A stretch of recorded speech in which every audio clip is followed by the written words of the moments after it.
if you do it like a term paper where you go, okay, I'm going to write about this neighborhood and this street, it just ends up feeling really canned and not like a story at all. And the analog that I use for it, I'm always imagining somebody pulling up a bar stool next to me and saying, "So what's your deal?"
Welcome to the Dreams of Consciousness podcast. If you'd be so kind, would you mind introducing yourself?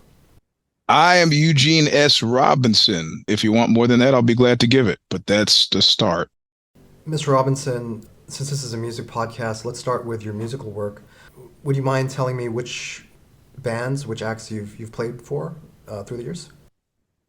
Oh, well, used to be in Whipping Boy, whose claim to fame, we toured a bunch with Minor Threat, played shows with the Dead Kennedys, Bad Brains, Fear, Minutemen, Husker Du, and then somewhere in the late 80s got sick of that and switched over to doing this band called OXBOW, which I've done since about 1988. And then over the years, OXBOW has a very kind of long playing kind of release schedule. We've had, 30 plus years and 8 records. So we work on a quite a different schedule. So I filled up my time in that time with side projects with Jamie Stewart from Juju. We did a project called Sal Mineo. There's the Italian supergroup. And I say everybody in the group is super but me, because they're all from larger Italian bands called Buñuel. And there's a new double album of Buñuel coming out in May on Skingraft and Overdrive. And Peter Brotzman did a live record with him earlier this year. We released it, rest in peace. And pretty much any time, any place people want me to sing, I'm usually available to do so. And, as you mentioned, Whipping Boy played, shows with the Dead Kennedys, Minor Threat. You're very much part of the U.S. hardcore scene as it was emerging. Would you say that your work throughout the years has belonged to one genre or another? No, I don't. I mean, I definitely, I was in a band before Whipping Boy called Alan the X's where I played saxophone. And that was the first, it was more New York no wave stuff. It was the first band I started in California, but then went on to start Whipping Boy with a very serious intention of starting a hardcore band. So I was attracted by the genre, wanted to do something within the genre, and did so until, had a kind of a crisis. And that was sort of toward the 87, where I was obsessed with capturing the music that was in my head. And so I said, I got to do this as a solo project, because if you do it in the band format, everybody thinks they have a say. And I really don't want that, because I'm hearing this music in my head. So I started recording bass, which I play badly, and drums. And it was taking forever to get it done, and not to a degree of competency, or not specifically what was in my head. So I think I waylaid Nico, who at that point was a guitar player, Nico Winter, for Whipping Boy, and said, listen, I want you to help with this project. And these are the lyrics, and this is how I'm envisioning these songs.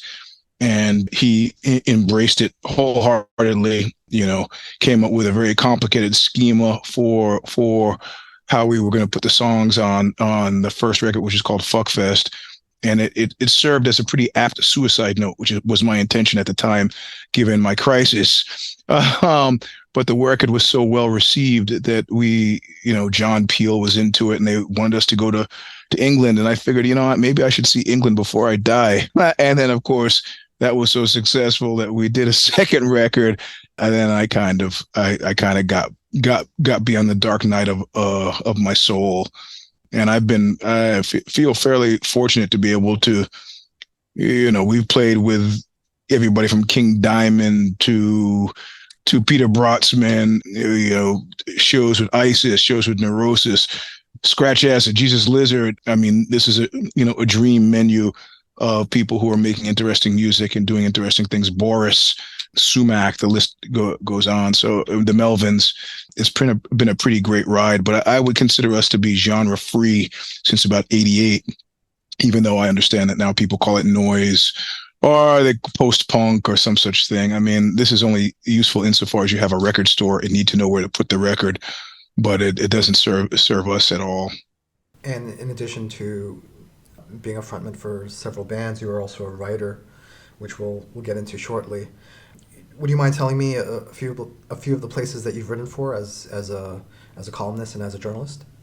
Oh, GQ magazine, the New York Times, the LA Times, Hustler magazine, a lot of sports magazines because, of course, I'm obsessed with mixed martial arts and I'm also a Brazilian Jiu-Jitsu black belt, so I'm kind of obsessed with combat sports. SF Weekly, Big Guardian, Wire magazine, European music magazines. I used to be editor in chief of Code magazine, a men's fashion magazine, senior editor at Mac Life magazine, a magazine dedicated to, Mac computers, editor in chief of EQ magazine, a magazine about recording and engineering. So it's been a pretty good run. And it creates a situation in which I really know if people are doing their jobs when I'm on the other side of being interviewed. And I've done TV and movie stuff as well, TV commercials, Miller Genuine Draft, beer commercial that was directed by Gus Van Sant, which I got lucky enough to get. And of course, the worst movie of 1987 with Bill Cosby. Leonard Part 6, a bunch of TV shows, The King of Love with Nick Mancuso, Midnight Caller with Gary Cole. It's been a pretty wild ride. My love is writing first and then music, and then the acting thing. I mean, which I've done since I was 2 years old, is a nice cash thing, but I don't have any real major love for it. And of course, there've been 4 OXBOW documentaries, so there's that too. But that was easy. That was just me being me. So before we get to the books that you've written, I'd like to point out that you created one of the early U.S. punk, U.S. hardcore zines, The Birth of Tragedy, where you interviewed members of Black Flag and Lydia Lunch, along with, Anton LaVey and serial killers. Yeah, I wouldn't even call that punk. I mean, that was pretty much post-punk. With the first major kind of large size issue I had was there was a Sex and Depression issue, and the second one was Fear, and that had the Manson stuff in it, and it had the guys from Survival Research Labs, where there was all this kind of hardcore industrial art happening. That most of us had been either fortunate enough to see the posters and just started going, or later, if you were not local, you got to read about it in research books. But I never considered that to be, even though Rollins was one of the first contributors who was sending me some of his writing, I never really considered it to be a punk journal. There was nothing explicitly punk about it. It was just on newsprint and happened to feature people. Like I think Biafra was in one of the first or second issues, but we didn't really talk about music because, as luck would have it, good for me, bad for him, the interview happened like 2 days after his wife had left him.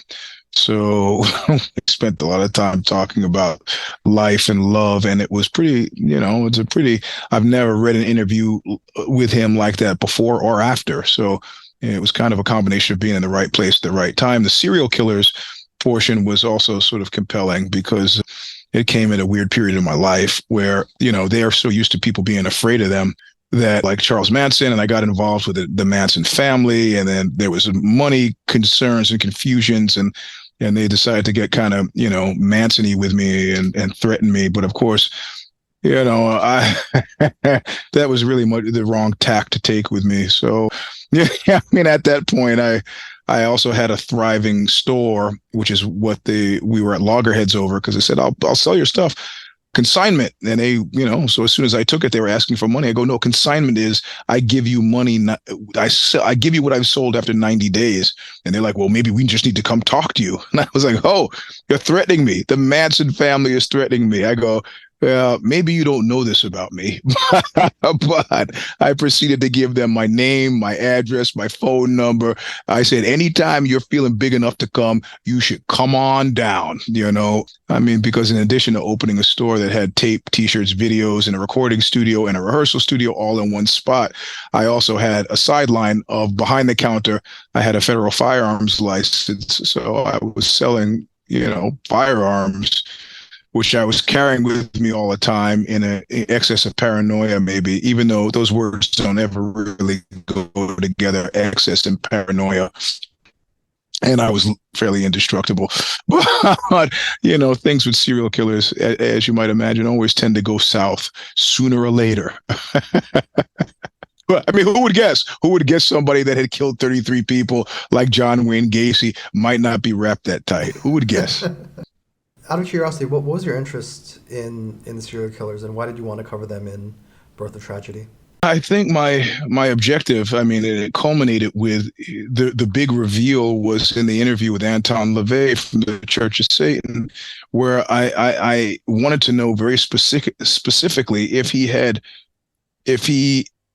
understood evil, and not as a philosophical kind of religious conceit, but if he had felt it working within him, And I'd had a couple of incidents in which I felt this kind of, I was involved in a scuffle of some kind, but I remember feeling this really massive amount of animal rage that was not part of my normal waking personality at all. It was almost like, and so I'd read something about Ted Bundy. They were talking about when he transformed from the guy who was just walking around to the guy that was murdering people. And they said it was almost like another person had come into the room. He smelled differently. He looked different. He even sounded different. Right.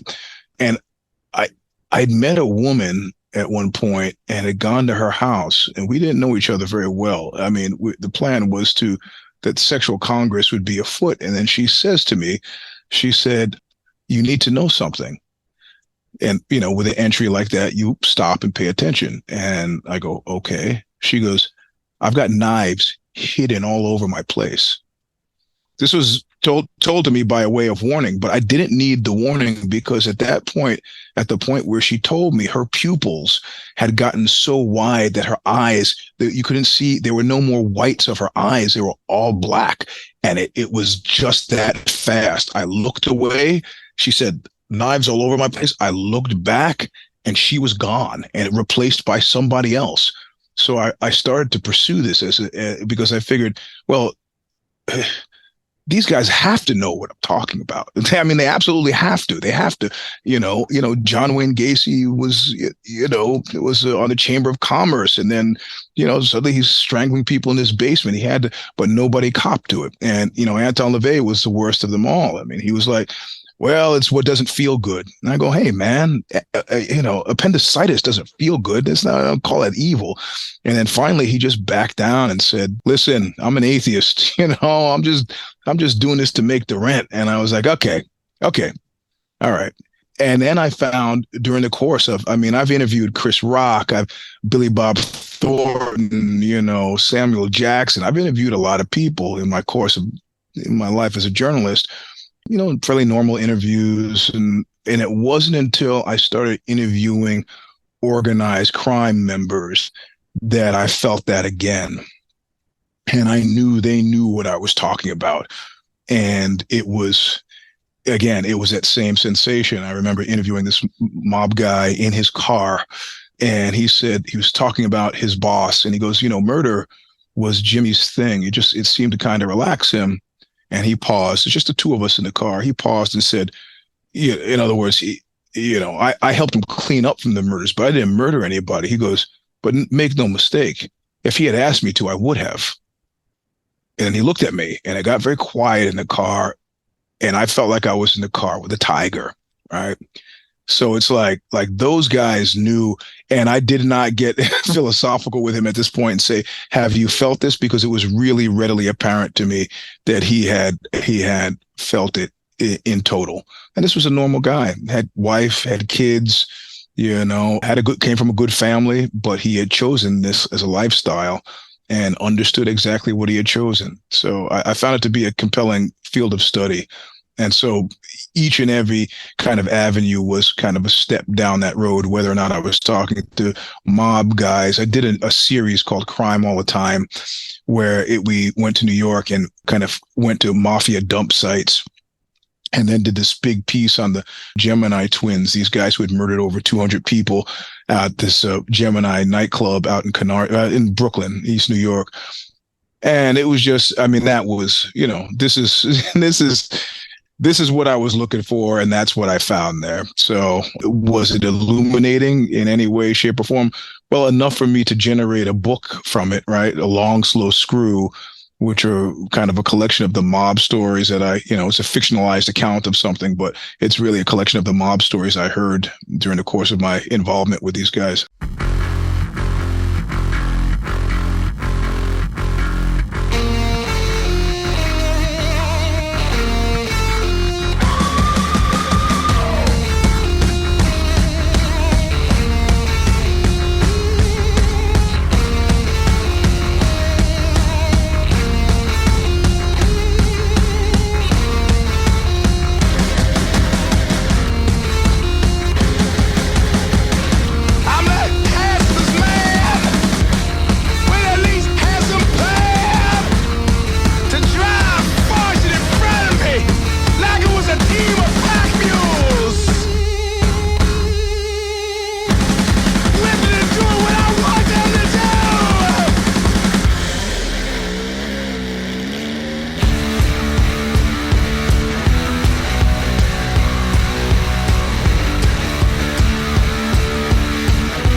When did you actively start pursuing writing? Oh, that was the first thing I ever did. As soon as I learned how to write.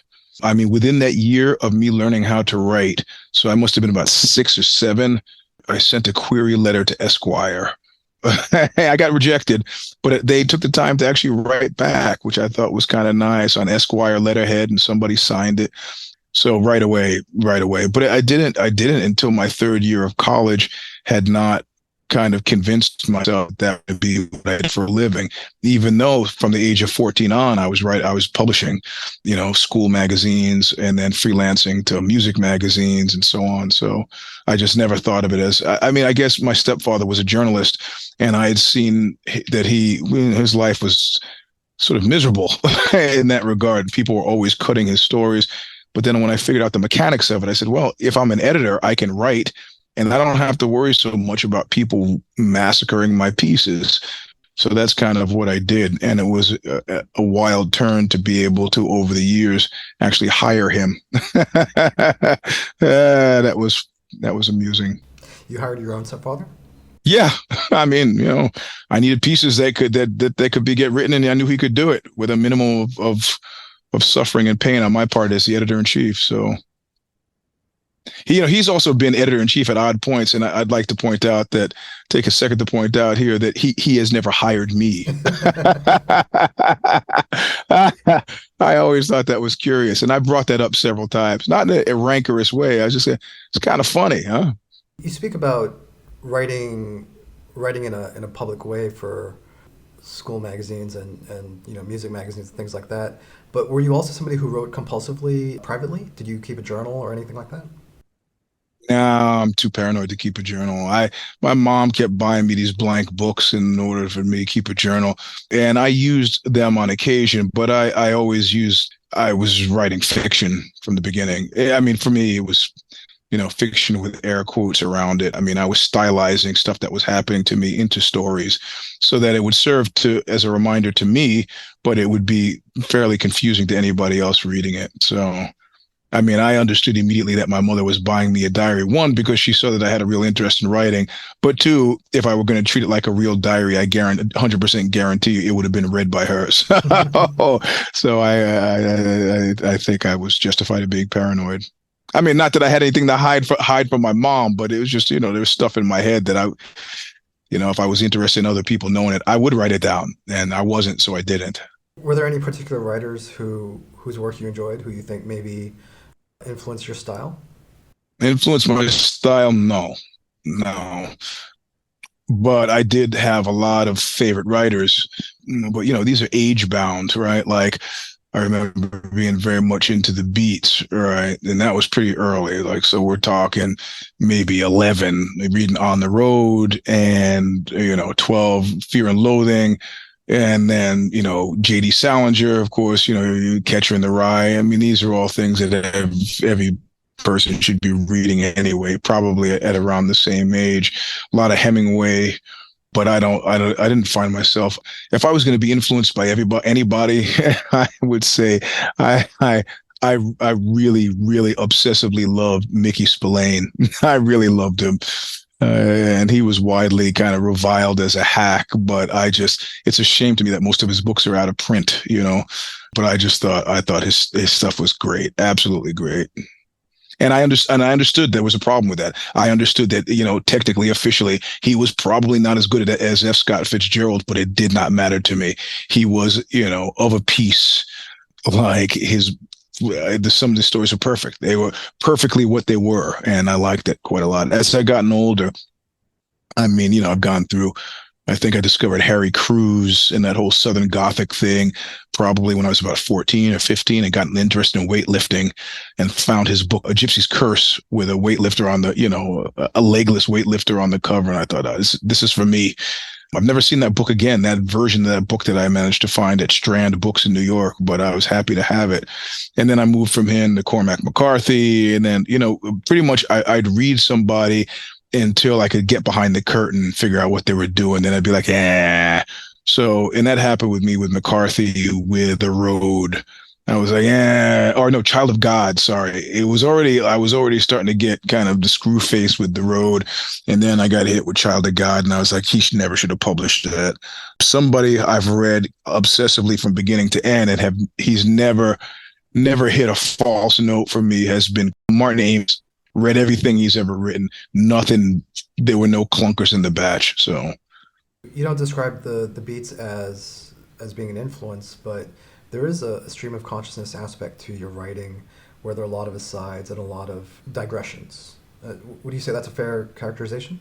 yeah, yeah, but and I'm not sure. I'm not sure my reasons for distancing myself from the beats are wholesome. And I say that because as a result of interviewing, Ferlinghetti and Corso and Allen Ginsberg, I started hanging around these guys. So, I was in New York with Ginsberg and John Journo, his friend Shig, his ex-lover, Peter Orlovsky. And the only one I didn't meet was Burroughs. But, Burroughs' dance card toward the end of his life was so full of hanging out with guys like, River Phoenix and fucking Johnny Depp that it was just, uh, I found them personally I really liked Ginsberg, but these guys were fucking children. know, I mean, they were just like, old hippies. At least Fred Kerouac had the decency to die early. He did not be a disappointment. It was. I mean, and this is like it wasn't a racial thing either because I didn't have too much luck with. His name was Leroy Jones at the time. Became Amiri Baraka and Ishmael Reed, who I used to love as well, who was a latter day. I mean, he kind of came along in the '70s and met these guys too, and was just fucking disappointed, man. What is that? The German word, Abermensch, half men, children with no serious experience or breadth of life. I don't know. I don't know. I found myself not impressed.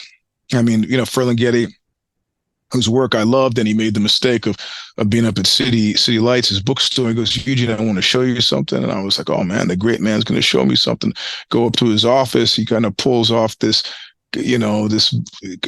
cloth over, he's got a canvas underneath. He's my painting. It was terrible, man. And so like, I don't know. I just expected so much more. And then Joe Wahlberg, who was Bukowski's manager, I was pushing so hard to get to meet Bukowski, and that never actually worked out. So he said, if you show up with some whiskey and a woman, you might get in. But it was easy to get the whiskey. But shit, man, if I could find a woman to hang out with me, I would have taken him. You wouldn't need to hang out with Bukowski if you could just get a woman. Exactly. I was having my own problems in that regard at that time. So whatever. So yeah, I mean, you should never meet your heroes. That's what they say, and that's probably more true than not. I mean, I've met a lot of people who I really liked before, and I tell you, what's the coolest thing, and what's happened a lot, is when I expected nothing and was totally surprised. Like Billy Bob Thornton, I was like, yeah, whatever. Seems like an all right guy. I got to knock this out, get the piece in, file it away. And I just fell in love with the guy. He was fantastic, and it was one of those weird interviews where you're like, I think we could be friends. And you're not sure. And then the guy calls you up and goes, hey man, I want to send you something. And why don't you just come by my house? So you just come by his house, you go ring the bell. He's like, here. And he gives me this shirt. And it's a t-shirt, which I still have. And I go, I was all right. He goes, all right, later. And then his office calls me and says, did he give you the Solomon Burke shirt? I go, yeah. They go, do you know Solomon Burke gave him that shirt? I go, yeah. He goes, do you know what that means? I go, what? He's like, because Billy Bob Thornton was a musician in real life, so this is a big deal. He fucking gave you that shirt, So I was like, man, I every time I don't give a shit. I can't any bad news I read about Billy Bob Thornton, like when he flipped out on some radio DJ. I was like, nah, fuck that. That DJ was wrong. Ride or die, team Thornton, and. So a concept, but then there's a weird thing, when you meet like Samuel Jackson was an asshole, so that kind of was depressing. I really liked him prior to the interview. So, I mean, it is a funny thing, and this is It's a strange thing to say because I'm interviewing you right now, but when you have a relationship with someone as an interviewer, they sort of treat. I mean, and in fairness, a lot of these guys, whatever interview they did, that may be the 10th or 20th interview they did that day. Do you know what I mean? Yep. And Yep. Yep. for a lot of these guys, there's a public persona, which is maybe why they're so successful, but they can just like snap into it, as soon as the mic turns on, and they're able to be that person. Yeah, but it's also let me be a little artistically critical here. I mean, I don't really think actors are artists. You know, Uh, I mean, they're not writing the words they're saying unless they're improvisational actors, and I'm sure some of them would argue that acting is improvisational. But you're being directed. In the best ones, Brando and so on, they realize to a certain degree that they're trained monkeys, So for these guys to be giving me the air is kind of disappointing. But I do find it shocking that I've never really met a writer that and I like I love Lydia's work, but I'm talking about more people who have only distinguished themselves writing. It's kind of strange that I haven't met a writer. Well, there are lots of young writers who I love. Adam Smyer, who's done this book Knucklehead, and Darius. I like Darius James, the guy Negrophobia. They're my generation guys who I really like. Whose stuff. Jamie Stewart just came up with his memoir, which I loved. But in terms of like people who I would look up to, like name cats, I tried to interview Martin Amis, like actually within the last year, and then he was, well, I don't really think that time is right for me. We're kind of negotiating, and then he died. So, and that's happened to me a lot. Like I was just about to interview Dennis Hopper, and he's like, my schedule shifted around maybe, but then he died. Norman Mailer, he died. So pretty much, if you screw around when you're scheduling an interview with me and you don't do it immediately, you're probably gonna die. I think that's a lesson to be learned here.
You recently released a new book called A Walk Across Dirty Water and Straight into Murderer's Row Hmm. through Feral Books.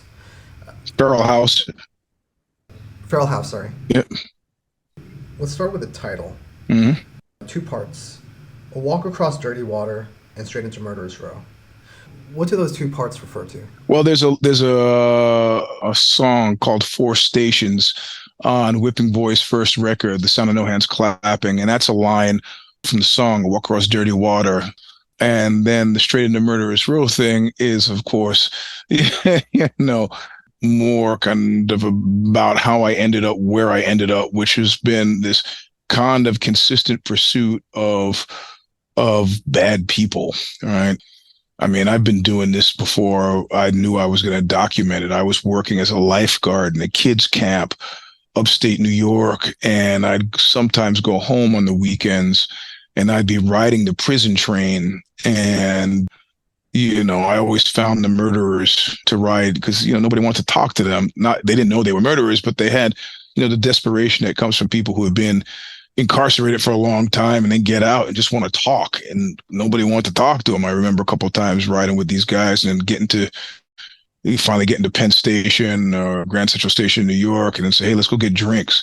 And yeah, I was 15, but when I was in New York at that point, the drinking age was 18. Even though when I was 15, I looked like I was about 12, they had no compunction at all about serving me beers and stuff. So hanging out with these murderers, and it was always a great thing. Like you'd always ask, hey, so what were you in for?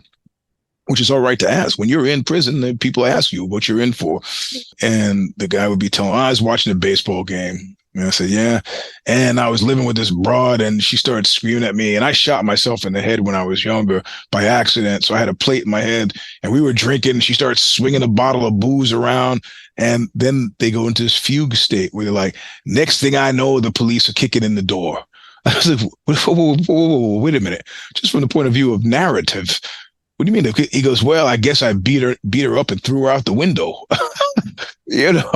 His name was Billy Kahn. And so this was happening to me a lot. So I figured, yeah, that's been my kind of consistent pursuit of the real and the authentic, I mean, nobody who lives life like that. Some of these guys I've interviewed, whether it's Manson or Gacy or they're not tourists. I mean, there's no artifice there unless it's trying to trick you into their basements. This is as real as it gets. So I think that's why the title made sense to me. And to be clear, this book is, I mean, would you describe it as a memoir or an autobiography? No, it's 100% a memoir. And you've written novels before. You wrote a book about fighting. Why memoir? Why did you want to write about your life experiences? I didn't want to. I didn't want to for a long time, for like years. And the interesting thing is, I was friends with Vale from research. At one point, he did the series with Diamanda Gallis and they put Lydia. And I said, hey, man, you should do a book on me. And he was like, well, you need to do something. And I was like, all right, wise guy. So it was totally satisfying when at some point for her podcast, Lydia interviewed me at his house. And so as I'm talking to her, we're on camera and on mic, but I'm looking at him the whole time when I'm talking about hanging out with Bill Clinton, I'm talking about hanging out with these various mafia guys. I'm talking about the murderers and so on. And I was like, yeah, it's too bad. You could have been there, bud. Yeah. Giving me the high hand. I was old. I mean, that's the thing, there were always flashy, brighter things out there. But I remember that line from Shakespeare when he's just describing Cassius, he's got a lean, hungry look. And, that's one of my favorite photographs in the memoir of me and Rollins facing off. And that's what I see 100%, kind of like Cape Fear, with Max Cady.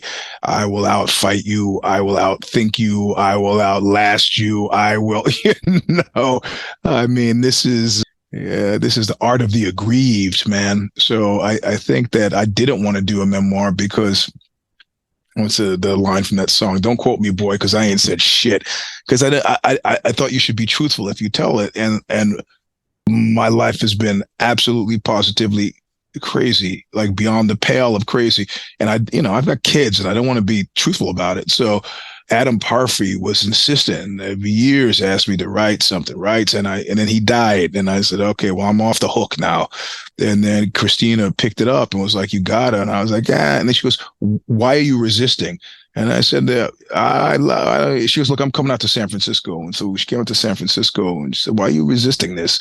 And I said, I don't want to write about my sex life. It's going to hurt a bunch of people's feelings. And I don't, and she's like, nobody's interested in your sex life. I was like, okay. She goes, there are lots of things that you did that you could talk about that I think would be completely compelling. And then she started naming off stuff that, I mean, clearly she and Adam had talked about it, from my time with Bill Clinton to, hanging out with Alexis Herman, the secretary of, she was a trade secretary, Ron Brown. I mean, I weird, strange things have happened to me, hanging out with Halle Berry. I mean, it's been even before the age of 27. So the book kind of goes birth to 27. There's just been story after story. And even the version that was printed, I forget what I've written in it. And I said, I wonder, did I put that story in there about Frenchie being high on angel dust with a fucking chainsaw and having to wrestle the chainsaw away from him? And of course, I didn't put it in there, right? but they're just like endless, Well, no, I got almost stabbed by those 8 Puerto Ricans. Do you remember? That didn't go in, or maybe I put it in, and maybe she, in the name of streamlining, pulled it out. But yeah, a lot of wild stuff happened, even in advance of all of the outre sex stuff, which I'll probably cover in a novel. How about that? We'll put it in a novel. I mean, you write very frankly about your experiences, including, witnessing sexual assault that that happened to people around you. Mm-hmm. Were you worried about what the blowback would be if this information got out? No, in fact, the guy who that first rape that I saw, I found the guy on Facebook, and I sent him a friend request, and I fully intended to send the chapter to him. Like, what are you going to do? What are you going to do to me? What are you going to do? You know, and I know that there's not a fucking lie. And if that person you did that to is still alive, he knows it too. So, but the guy, to maybe smarter than the average bear, declined my friend request. So, but I mean, the truth is a great defense. So I tend to, and I've lived my whole life as a kind of a consistent kind of testament against that kind of fear. I never liked the way it felt inside me, and I never liked the way it felt when it became a collective experience. Like, I remember being 9 years old, and this gaggle of kids I used to hang out with in Queens when I'd go over to visit my aunt were like terrified. I go, what's wrong? And this older kid, so I was like 8 or 9, this older kid was about 13, was terrorizing these little kids. And he was like, I'll smash you. I'll do this. I'll do that to you. None of you are going to fight me. And I go, I'll fight you. And he goes, you're going to fight? I'll fuck you up. I was like, no, let's go. And I ended up wrestling him to the ground.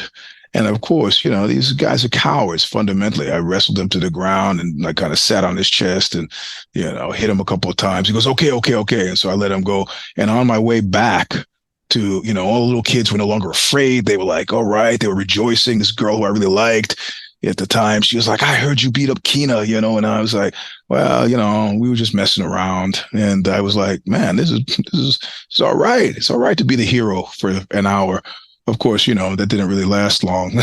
I mean, that's the thing. Somebody, after Danzig got knocked out, somebody from my record label called me and they said, hey, would that really fuck up your brand if you were to get knocked out like Danzig did? And I go, no, because I'm not really selling myself as the ultimate badass.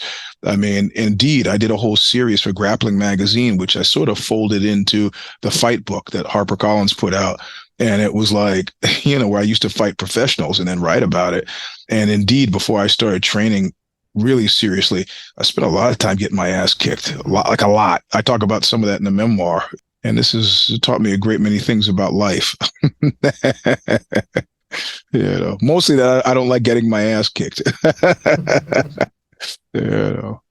Just the era that you that you write about is, was so rich in terms of how the music scene developed.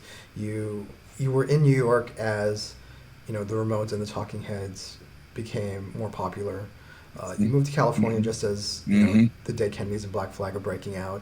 You returned to New York and, Harley Flanagan and Cro-Mags and Agnostic Front and all the New York hardcore bands start coalescing. But even before you become involved with the punk scene, like, I was actually there. I was there at Agnostic Front's first practice when John Watson was the singer. I was passed out in the room because I hadn't eaten for like 2 days, and this woman, this Hare Krishna woman, had stolen some milk from me, like those little pint containers of milk, and so I was like sleeping in the back of the room as they were playing. It was a very pleasant memory. When I see them playing like stadiums now, it makes me really happy. So but even before all that happens, I mean, there's like this Forrest Gump quality to the book where, you're in grade school with one of the members of Typo Negative, yeah, and at Stanford, you're in a drama club with an actor who people will know as Andre Braugher, who's gone on to do like Homicide and Brooklyn Nine-Nine and be in all these, these very notable roles. yeah. Yeah, we're in plays together. We did two plays together, and that's where our paths diverged. Emperor Jones ruined me for acting, but it convinced him at that point. He had showed up to be a chemical engineer or a chemist. And I think after he had done Emperor Jones, he was like, fuck that. I'm not doing that. And he was on a scholarship. Well, I think Kerr-McGee, maybe the company that almost killed Karen Silkwood, was paying for him to go. And he's like, no, I'm not going to do that. I'm going to be an actor. And I remember his parents being slightly upset about that. But it was clear that he was great back then. But we had roles of equal weight in the first play we did, which is the basic training of Pablo Hummel with David Rabe. And then the second, Emperor Jones. Of course, he was Emperor Jones, which I didn't mind. But I said, okay, what is my character? He said, Len. You're going to be his character, Len. Now you get killed in a Crabs game. The first person that he kills, I was like, perfect. I got a death scene. And the director was like, no, but we're going to do a little differently. You're going to play Lem as a bush. I go, Bush, what about my lines? He goes, no, we're going to get rid of the lines. You're just going to act like a bush. I was like, man, this sucks, bro. I was like, that was it. I was out. I never acted on the stage again. So, Depending on how well you knew Adam from Feral House and Christina, they must have known that your life touched on all these different periods, all these different, not to be over dramatic, but all these like historical events that people were interested in. Was there a sense that they expected you to write about or to focus on the music, or was it really just your experience, just your life that they wanted to hear about? no, I mean, I'd read Harley's book, and I think they wanted the life story because there were constantly these intimations that there was a lot more going on with me than the music, right? Like, when I was in LA, when Adam was still in LA, I'd be trying to meet him, or we never actually met in person. Or just talked on the phone and email. So we never actually managed to. The guy that he started with, Stuart Sweezy, we'd met from Amok Books. But the first thing that I did that they noted was the Birth of Tragedy with Anton LaVey in it. And actually, LaVey was making a deal with me to reissue the Satanic Bible and to publish some of his later work. And they came in and swooped and took it, which is the right thing to do. They were much more organized about it than I was, but they always seemed to feel some sort of debt, which they paid amply. They thanked me in Apocalypse Culture, both versions. And then he's been at me to write chapters here and there, I think, which I've done, or forwards, like even most recently for the Screaming Jay Hawkins, biography. I wrote the forward for it. So, and then I've returned the favor by, Francois Hardy's bio. I did a big piece on it when I was at Ozzy, this digital magazine. So I think that they wanted, they had heard about the stuff I was doing in LA with the celebrities and with the, political figures. And they just thought this cat is out of his mind. I've been very frank about all the other stuff too, the dark stuff. I mean, at one point the New York Times called me and they said, hey, listen, we were fact checking one of your pieces. And the guy that we're fact checking says that you are a drug addicted ex-con. is there any truth to that? And I said, well, I've been arrested. And they said, what were you arrested for? I go, false information to a police officer when I was 18. They said, what happened? I said, I told them my name was Abraham Lincoln, and they arrested me. and and then they go, okay, well, what about the drug addiction part? I go, well, I did an article about, using steroids. I don't even say abusing. I just say using steroids. And I wrote that article for him so he can go fuck himself. And they were like, oh, we're fine then. And they went ahead and published the piece anyway. So, I think Adam had, because he was reading my stuff in Hustler. So that's what it was. I had the tough guy beat in Hustler. So I wrote about collections thugs. I wrote about Southeast Asian knife fighters. I wrote about, steroid abusers. And I think Adam was tuned into that. So he knew outside of the whole straight world bona fides that I had this whole pursuit of the dark. And I think he was very interested in that. So I wasn't just a music guy, and I don't think he was very interested in music ever. And all these cats who are generally, not held in great regard, like Boyd Rice, Jim Goad, strangely enough, all really liked me, despite all the kind of accusations of white supremacy and so on. They just seem to like me. I consider Jim Goad a friend. He sends me funny videos every now and then. Every now and then we talk. So Boyd, I've lost touch with, but I still intend to interview him on camera at some point. I think it'd be a great interview. And I understand their problems with their public image and whatever, but that's got nothing to do with me necessarily. Like I've said about Manson and other serial killers, they're always nice to me. And in fact, Undersecretary of Defense under George W. Bush was a friend of mine. And he said, how do you end up having friends like this? I don't know. He ended up saying, Eugene, you're like a dog. And I don't think he meant it as a compliment, but he said, somebody's nice to you, you're loyal forever. And I go, that sounds good to me. I know you don't mean it as a compliment, but you will find in life there are few people like me. So I think is what it comes down. Even Gavin McInnes, right? He was the one who got me into Vice back in the old days. How does it happen that I've got these are my known associates? It's a strange time. When it came time to write the book, what was your approach? Did you sit down and try to remember everything that happened chronologically? Did you work in sections and then try to fill it in afterwards? No. That's a road to death. If you do it like a term paper where you go, okay, I'm going to write about this neighborhood and this street, it just ends up feeling really canned and not like a story at all. And the analog that I use for it, I'm always imagining somebody pulling up a bar stool next to me and saying, so what's your deal? And this has actually happened to me in real life. I was just telling some guys this morning about I'm on book tour. So I'm by myself driving across America with fight books in the car. And I stop at this truck stop in Youngstown, Ohio. And this guy is staring at me as I'm eating, right? I'm eating breakfast for dinner. Guy's staring at me. And, I'll take all challenges. I'm eating and looking him right in the eye. Like, we can take this wherever you want to go. And the guy at one point says, hey, and I'm like, yeah. He goes, you want some company? And I was like, what kind of company you talking about? He goes, you're eating alone, I'm eating alone. How about I bring my plate over there and we sit together? I was like, he looked like a trucker, right? I was like, fuck it, man. I'm sure, come on over, bring your plate. So the guy brings his plate over and he starts telling me stories that are just incredible, right? Like, yeah, I got a son, he's getting divorced now. So I'm heading down to Texas to help him out. I go, he's getting divorced. What happened? Did she dump him or did he dump her? He says, well, you're not going to believe this, but he caught her having sex with the family dog. I was like, oh, Jesus Christ. Okay. You know what? When people get divorced, they say all kinds of things, and you're not going to be surprised to know that this is the second time I've heard this story.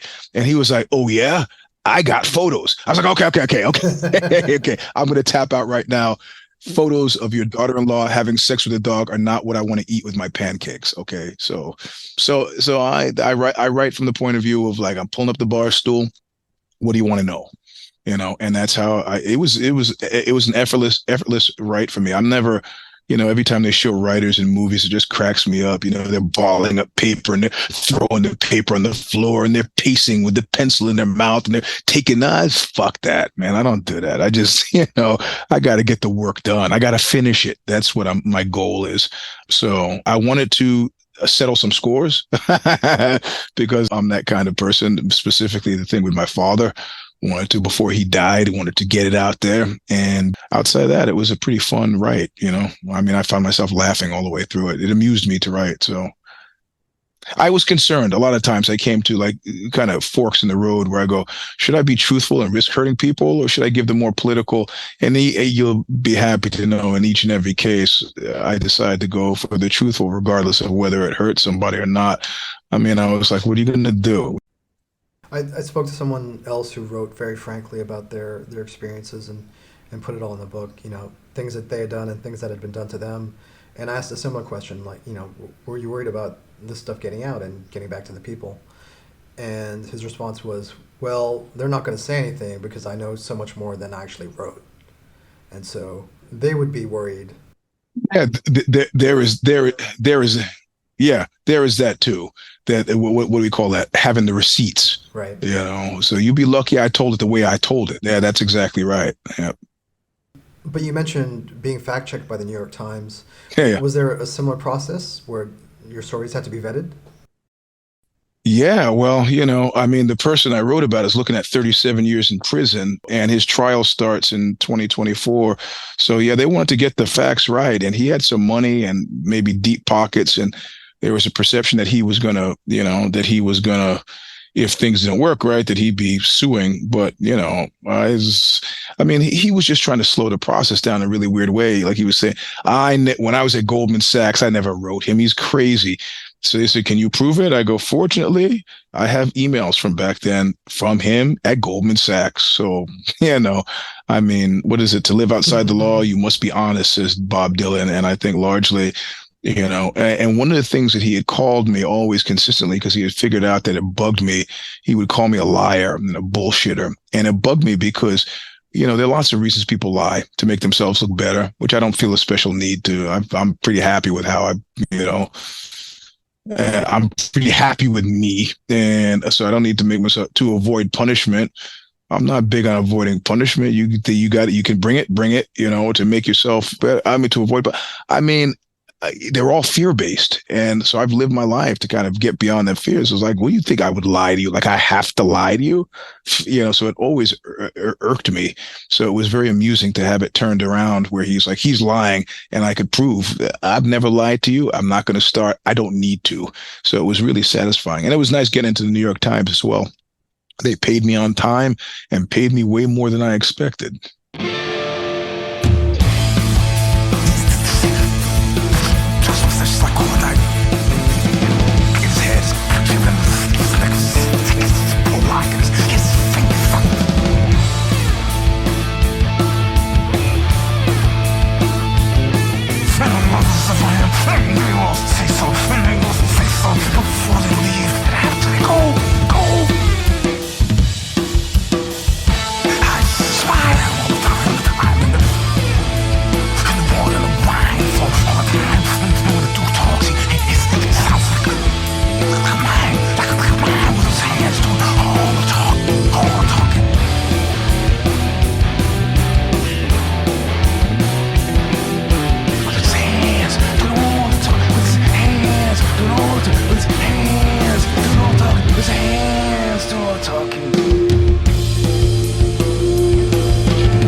When you sit down to write, are you very focused? Do you do you carve out a block of time and just write, or No, man. No, listen, there's something that stuck that was spoken and that stuck with me forever and ever and ever. And it was Bukowski again. And I know plenty of people who hate him, like Nick Cave hates him for whatever reason. I mean, Nick Cave is a Berryman guy, not a Bukowski guy. And there's the cult around Bukowski. Those people tend to be kind of nauseating, I know. But he did say, so, nobody who is worth a damn ever wrote in peace.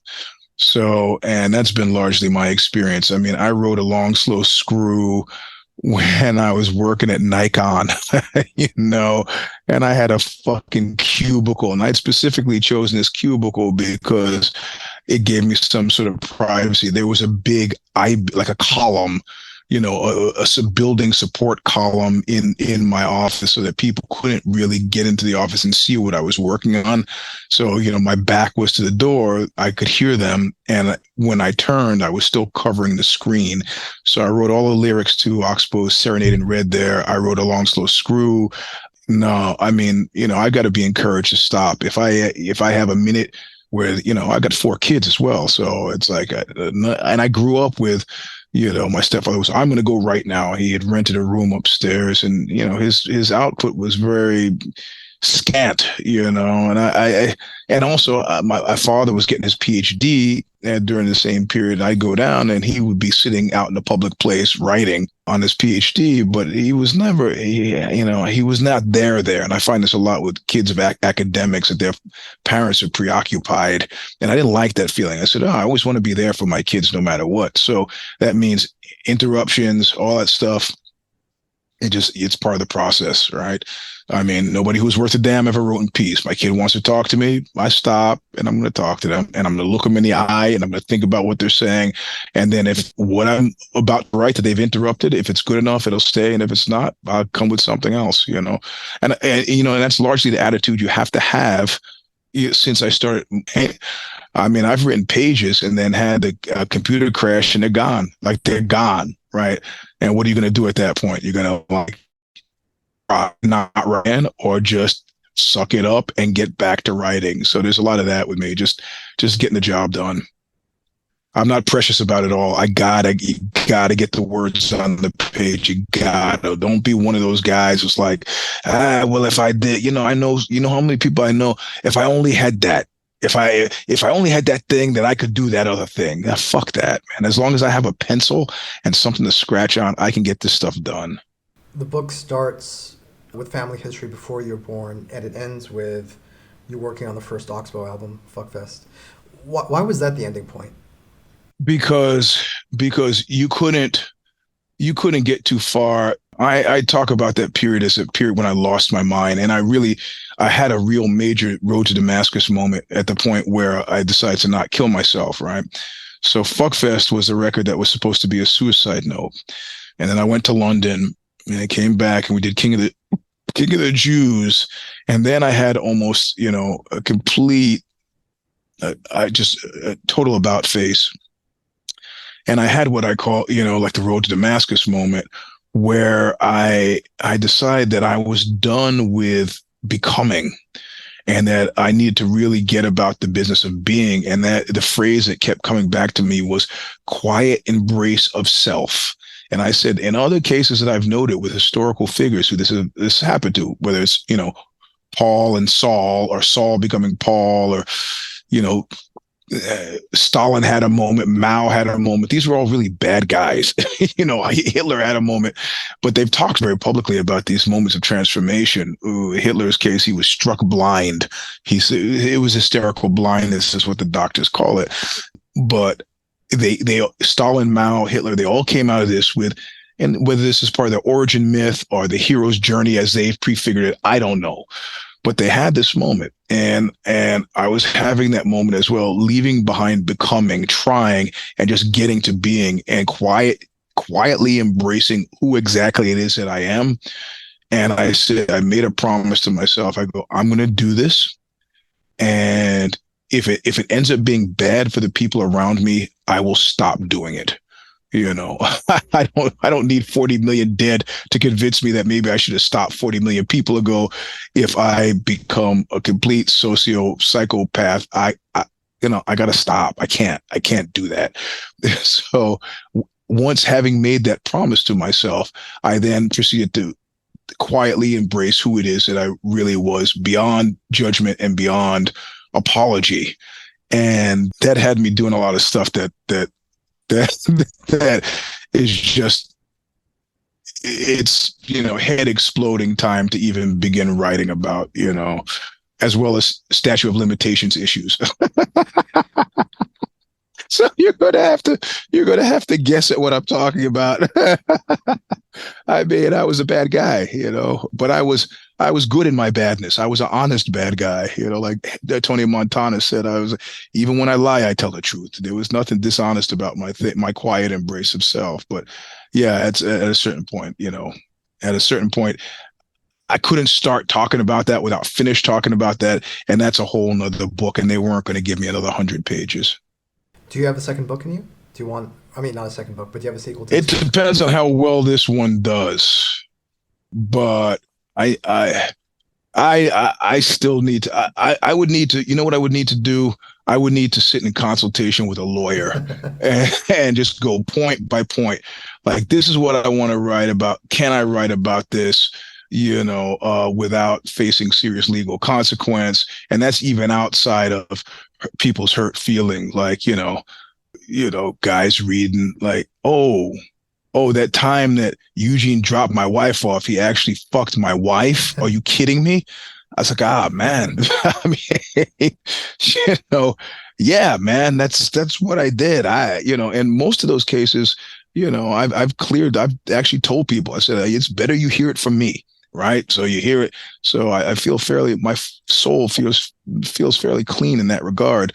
But, like I said, it should probably be something that I sit down with a lawyer and talk about it. But I have a version if I actually, they come up with a real offer, some serious money. So let's see, if people want us to read the second one, they'll buy a lot of this book and then we'll do the second one. So, I mean, it's also rollicking. If I'm holding you by your ankles outside of a 4-story window, you have to know to a certain degree that I'm pretty amused at what I was doing. So, I mean, it doesn't seem that way to the rest of the world, but I had no intention of really dropping the guy. I just needed to make a point. So that's the kind of stuff and I mean, this is my in pursuit of authenticity. Yeah, I'm an artist and all, but I'm also a nut, right? So, uh, A Walk Across Dirty Water and Straight into Murderer's Row is out now through Feral House. Eugene, what's the best way to get the book? How can people order it?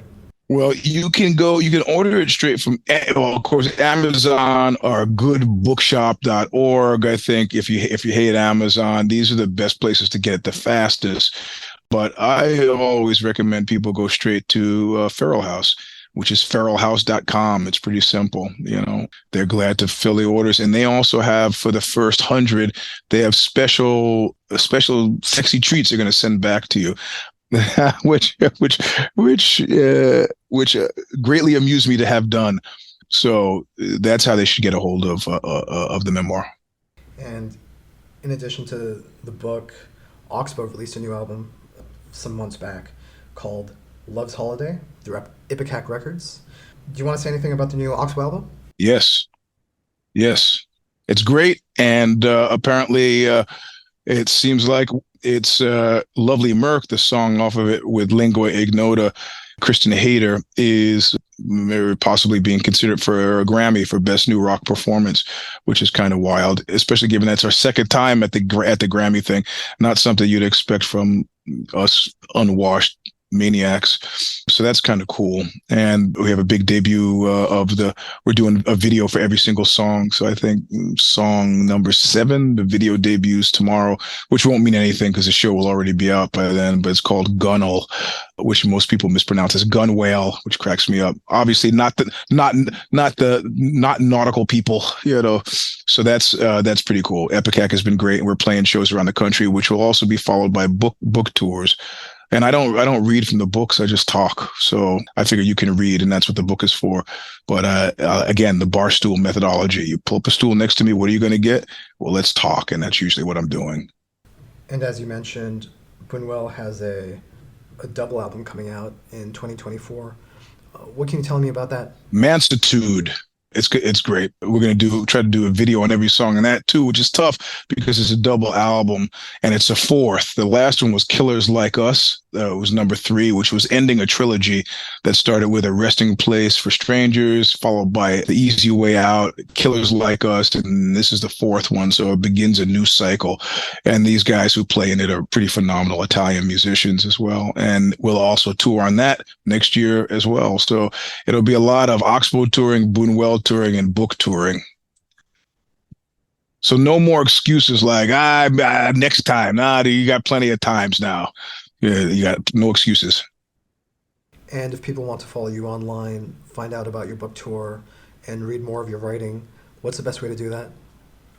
The Substack, if Look What You Made Me Do, a title I picked well before the Taylor Swift song. So you can find me on the Substack, or Mr. Sleep and the number 3 on Instagram, or I think I'm all topped up with on Facebook. But these are ways to at Eugene S. Robinson for.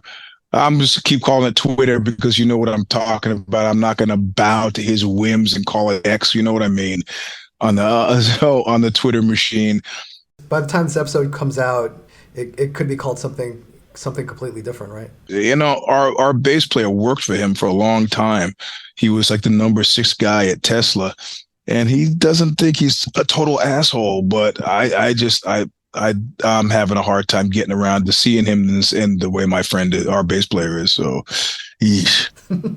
So Substack, Twitter or X or whatever it's called, Instagram, Mr. Sleep 3.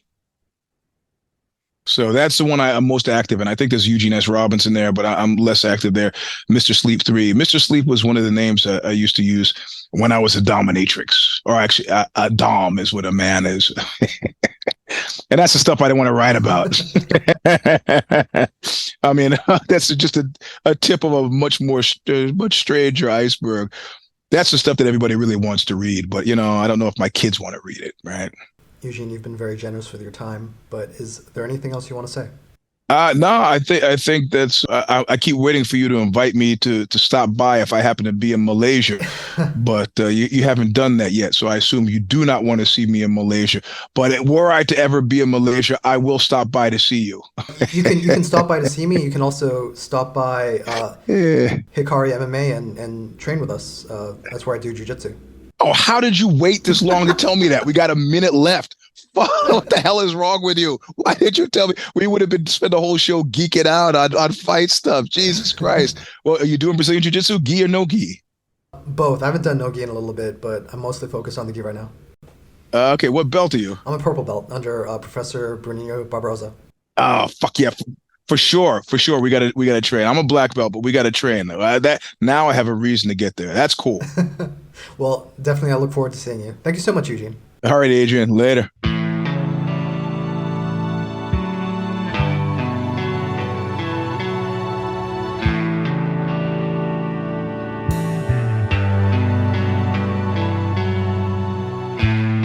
Steps,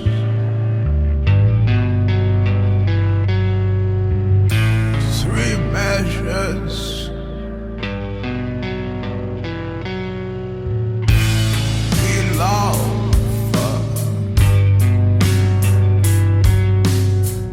and we move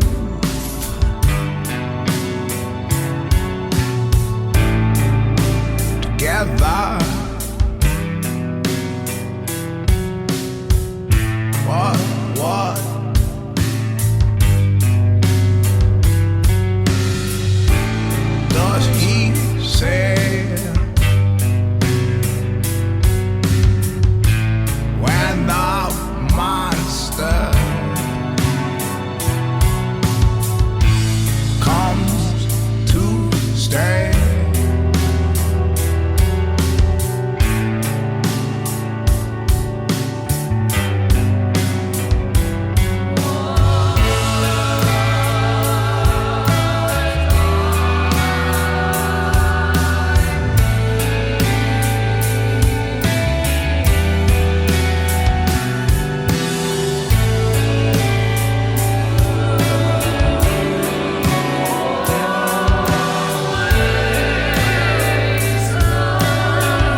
the history